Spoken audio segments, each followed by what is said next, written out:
Olá, meus queridos alunos do sétimo ano. Gente, nós vamos dar continuidade ao estudo da divisão de números inteiros, ok?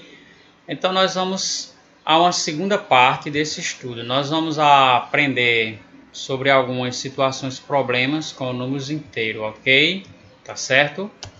Vamos ver aqui alguns exemplos de divisão, algumas aplicações a situações, problemas, tá certo? Usando os números inteiros, tá certo? Então esta situação aqui é uma situação de dívida, tá certo? Que é muito aplicado à questão de números inteiros negativos, tá certo?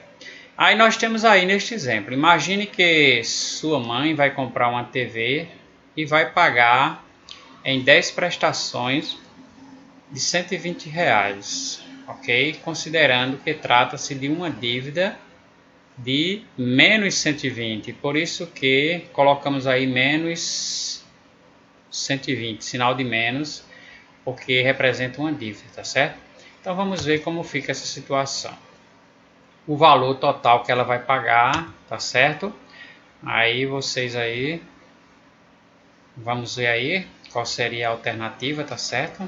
Vocês vão colocar estes exemplos no caderno de vocês, né? E vão marcar a alternativa correta, tá certo? Ok. Vamos agora a um exemplo 2.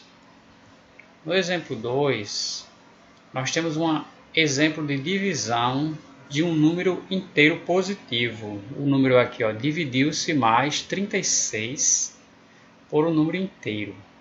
E o resto da divisão é 0 e o quociente é 4. Qual é o divisor desta divisão?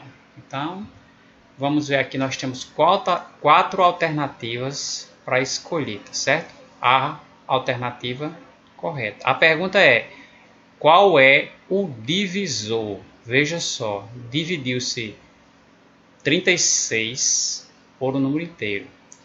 O resto da divisão é 0. Tá certo? E o quociente deu 4. Então, qual é o divisor? O divisor, gente, é aquele número que vocês multiplicam o quociente, tá certo? Que vai dar o dividendo, que é o valor maior, o 36. Então, vocês aí marquem também, certo? A alternativa correta, né? Tá certo? Vamos aí um terceiro exemplo.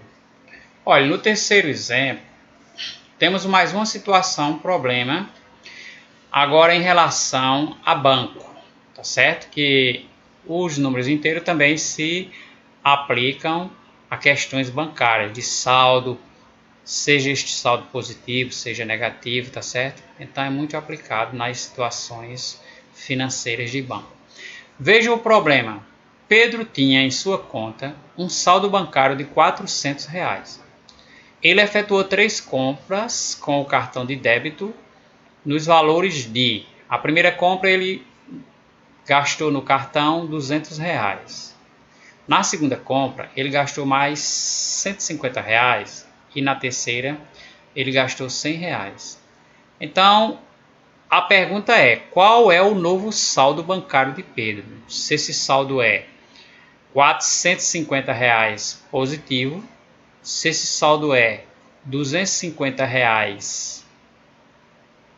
negativo, se esse saldo é R$ 50 positivo ou se este saldo é de R$ 50 negativo. Ele tinha R$ 400 na sua conta e ele comprou direto no cartão de débito, que é descontado automaticamente. Quando você compra no débito, então o que você tem na sua conta corrente depositada é descontado automaticamente, tá certo? Então vocês vão aí ver se ele ficou com saldo positivo ou negativo e de quanto foi esse saldo, tá certo? Este é um exemplo 2. Vamos agora para mais um exemplo, tá certo? Temos aí, ó, um exemplo 4. Deveria ser um exemplo 3, né? Vamos consertar aqui, tá certo?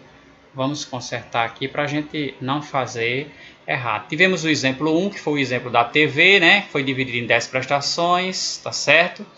Tivemos aqui o exemplo 2, que foi um número inteiro dividido por 36, tá certo? E nós temos agora o exemplo 3. Aqui tinha exemplo 4, mas vamos consertar aqui, que é exemplo 3. E esse daqui que está escrito exemplo 5 é o exemplo 4, ok? Então vamos continuar a partir daqui. Dividiu-se menos 40 por um número inteiro menor que 6. O resto da divisão é 0, a divisão deu exata. E o quociente deu menos 8. Aí a pergunta é, qual é o divisor? Então, se dividiu um número negativo e no quociente se encontrou como resultado um número negativo, tá certo? Então, quando nós fazemos uma divisão, então nós escolhemos um número no quociente que multiplica o divisor para que dê o resultado do dividendo, que é esse número maior, menos 40. Então, a divisão deu exata, deu 0. O quociente deu menos 8, que é aquele número que a gente coloca lá e que vai multiplicar o divisor. A pergunta é, qual é o valor do divisor? Se é 3, se é 4, se é 5, se é 6, tá certo? Isso daí foi mais um exemplo de aplicação de números inteiros negativos ou positivos. O exemplo 4 e último, que eu quero apresentar para vocês nesta aula é o seguinte: qual é o próximo número desta sequência ou da sequência? Veja só, você tem menos 3, aí o próximo número da sequência é menos 12. Depois o próximo número da sequência vai para menos 21.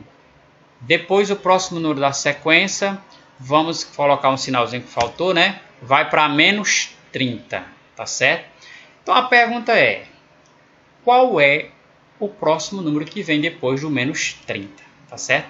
Então, gente, aqui é uma questão simples, só para deixar vocês familiarizados com os números inteiros positivos e negativos. Vocês observam na sequência de quanto em quanto está diminuindo. Aí você diz, mas professor, o senhor está falando diminuindo, se aqui de 3 vai para 12, depois vai para 21. Gente, está diminuindo porque todos eles são números negativos e eles estão se distanciando de 0. Quando a gente representa estes números na reta, os números negativos eles ficam escritos à esquerda do 0 e eles tendem a diminuir à medida que eles ficam distantes de 0, ok? Então estes números eles estão diminuindo porque eles estão se distanciando de 0. Então você vai procurar saber de quanto em quanto está diminuindo, certo? Estes números, aí você vai descobrir qual é o próximo número depois do menos 30, tá certo? Se é o menos 36, se é o menos 39, se é o menos 45, se é o menos 50. Ok, gente? Então passem toda essa atividade para o caderno de vocês, ok? Respondam, tá certo? Que na nossa próxima... E eu estarei colocando uma atividade extra para vocês fazerem. Estes exemplos é apenas para vocês entenderem um pouco mais sobre a divisão de números inteiros, ok? Então aguardem aí, gente, até a próxima aula e aguardem aí mais atividades para vocês, ok?